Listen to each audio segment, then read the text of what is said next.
Today is preliminary election day in Massachusetts, and if you had no idea, you're probably in the majority. But take my word for it, 8 communities are voting today, or at least should be. Among them is Boston, where the race for mayor and 4 city council spots will be narrowed down to 2 candidates each. And of the 391,000 registered voters in the city, which, by the way, is nowhere near as many as it should be, do you know how many people are expected to cast a ballot by the end of today? About 60,000, if that.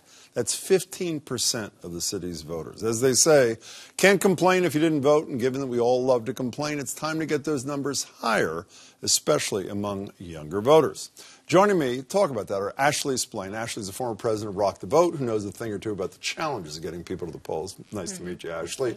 Joe Slade-White, longtime strategist for Joe Biden and a ton of others. Now he's a visiting fellow at Harvard Institute of Politics, working with students on voter engagement issues. Good to see you, and good to meet you as well.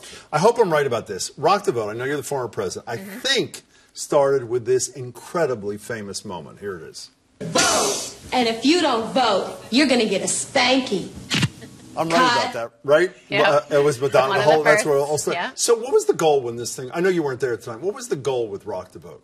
So it was originally founded to try to get young people involved. It actually emerged out of the controversy over 2 Live Crew being censored in their music. So it was to try to get young people's voices injected in political debate. And why didn't let's then, and then we'll worry about that. Why didn't they vote? Why don't they vote? Why are there lower vote numbers? I'll put them up in a minute than the general population, which is also pathetic in terms of turnout. Why is that? Well, there's a couple reasons. First, we've gotten rid of civics education in a lot of our schools, and so people aren't being encouraged from the start to participate. But also, you have to remember that young people aren't just young voters, they're first-time voters, and the process is a little bit overwhelming to get involved in the first place.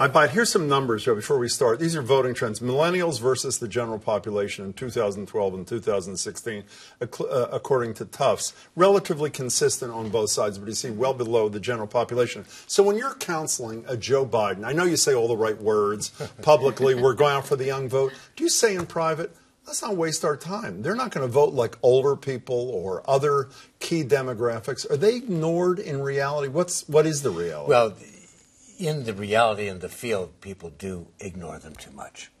But you know, we all know Joe. It doesn't matter what I would say to Joe Biden, because Joe Biden loves young people. How about generic Joe Biden? Not just Joe Biden, but candidates. You've done governors and all these.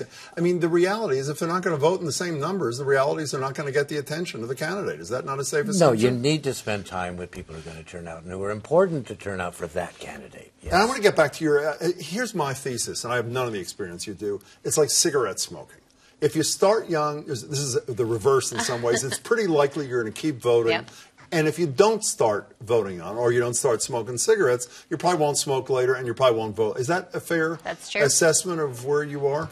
It's true. That's why we spend so much of our time trying to make sure that young people know what they need to do to get registered to vote and when the elections are. A lot of people don't know that there are elections this year all over the country, local elections here in Boston, all over Massachusetts. And I know you got Lena Dunham involved. I mean, obviously somebody that people can connect to is a big deal. But what's the primary vehicle for convincing or educating the uninformed, uninvolved younger voter that he or she should actually get with the program, so to speak? Well, we've seen this the last 2 days at Harvard alone. The undergraduate students have taken the lead to do voter registration drives, and they're stopping people in the streets and in the campus to say, hey, did you know that you need to be registered to vote at your current address? Have you updated your voter registration form? Do you know that there are elections, in local elections this year, that could have as much of an impact on your life, if not way more, than the presidential election? Okay, and I say back to them, listen, this is Hillary Clinton, Donald Trump redux. I couldn't stand either of them. I don't know who the candidates are, but if that was any indication, don't waste my time. What do you say to them?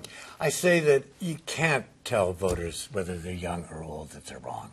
That is, lecturing voters and say, I always say it's like arguing with a spouse. Ever been in an argument and say, you're wrong, and it doesn't turn out. It doesn't turn out well. So what do you do to crack their mind open? Well, you have to say, what matters to you? What do you care about? What gets you to do anything powerfully?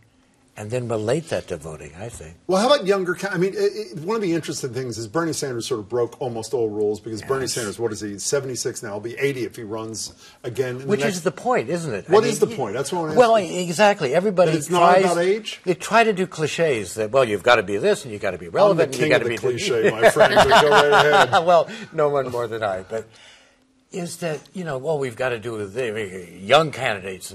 No, Bernie, I love... So what do you have to do? You have to have engaging candidates? Is that what the bottom line is? There was a sense of authenticity and that he really wanted to do something. And he gave them a vehicle. He was just a vehicle for their feelings of, we've got to do something to change. But the goal, it seems to me, is when there's not a Bernie Sanders to have a vehicle, you got to figure out something. And so play Tsarina and Tsar and make reforms for me. One thing we did in Massachusetts, we haven't gone far enough, that I love, is we allow the pre-registration of 16 and 17-year-olds, even though they can't vote, so that when they're still home with the parent, and hopefully the parent is voting, they get sort of into the whole thing. Give me another idea or two that you would implement if you could unilaterally do something, statewide, locally, nationally, whatever.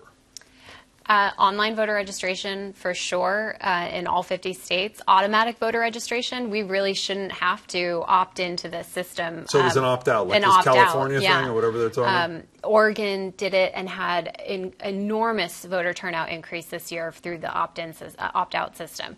That's a huge factor. And then we do have to take on these bills that are happening all over the country that require voter ID to participate. A lot of people, younger and poorer people, don't have access to those. But do you worry about that? I mean, Chris Kobach, it seems to me, was the vice chair of the committee, was so embarrassed in New Hampshire when he didn't even understand what the law was for students. Hopefully that's beyond us. But what do you do?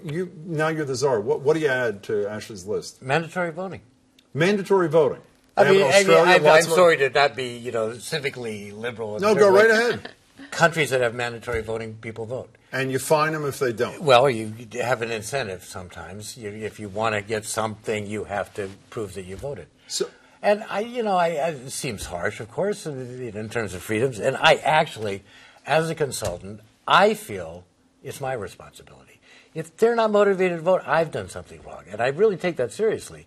But if I'm a czar and I say, okay, we want to have people vote, I'd say that. Then also harsher penalties for discouraging voting. Like what? As Ashley is saying. I mean, for voter suppression? Exactly. Sort of I mean, I have no idea, but really say you're going to pay a penalty if you are caught doing that. And pay attention to why they're not voting. We talk so much about whether they voted for Bernie or Clinton or some in the general election for Trump. Let's talk about the 50% that aren't voting. Why aren't they voting? What is so frustrating to them? And how do you make those fixes within the system? Tell me in a sentence, what is so frustrating to them? Why aren't they voting? Quickly, if you can. People aren't getting things done fast enough. This is a generation that is used to making progress on an issue that they care about really quickly, and Congress is not doing that. State governments aren't doing that particularly well. I'm not in that generation, and I feel the exact same way. It's great to meet you. Nice Thank you so much. From your lips to somebody's ears. Very pleasure. Much. Good to meet Thanks. you both. Thanks so much.